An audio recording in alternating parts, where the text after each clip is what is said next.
This year's general election has been one of the most interesting so far, with the news stories being reported by the media every day. Now that the election night is upon us, it's time to take a look at how the media have reported this year's general election run-up. Firstly, let's take a look at how the radio have reported this year's election. I headed to the BBC to find out more. You want to talk about the election? Here at the BBC, impartiality is an absolute necessity. It's a must, it's a cornerstone for pretty much everything the BBC is about as a public service broadcaster. We have to be impartial, and we're often accused of political bias from both sides, and it's absolute nonsense. I'm going to be up all night covering it, reporting through the night into BBC Radio Leeds, then into the breakfast programme the next morning.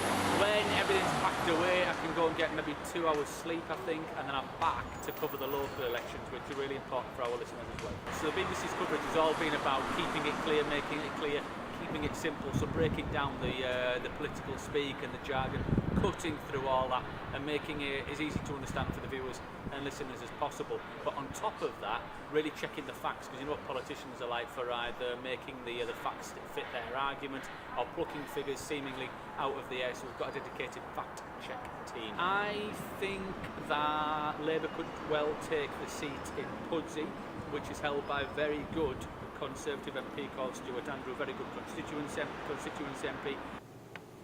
But for the print media, their coverage can be a different reporting game. The thing about newspapers is, in terms of the news coverage of events and what the politicians are saying, you have to be fair and balanced. But newspapers aren't like broadcast. Broadcast is governed by Ofcom rules, which mean you have to be impartial and give equal coverage, and especially during election campaigns. But newspapers can declare for one party or the other.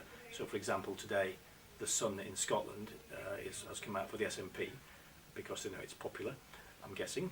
The Yorkshire Post can declare for one party or the other, as far as I know it hasn't yet, but could do in the next few days if it wanted to, or doesn't have to. But so newspapers have slightly different rules. That's what you call a free press. What we have is a website online, and that's becoming more and more important for newspapers now that it's a digital future.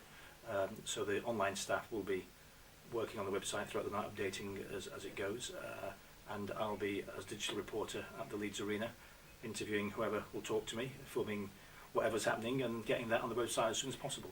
I think generally though, maybe we'll be doing this all again in October. I mean, everyone's expecting there will be a hung parliament and there'll be some deal, but you know, it could well be that it is just so tight and it's so chaotic that despite it being in law now that elections are every 5 years, we may have to do it all again in October. For more general election coverage, head over to Leeds Hacks Online. I'm Aimee Robinson, Leeds Hacks News.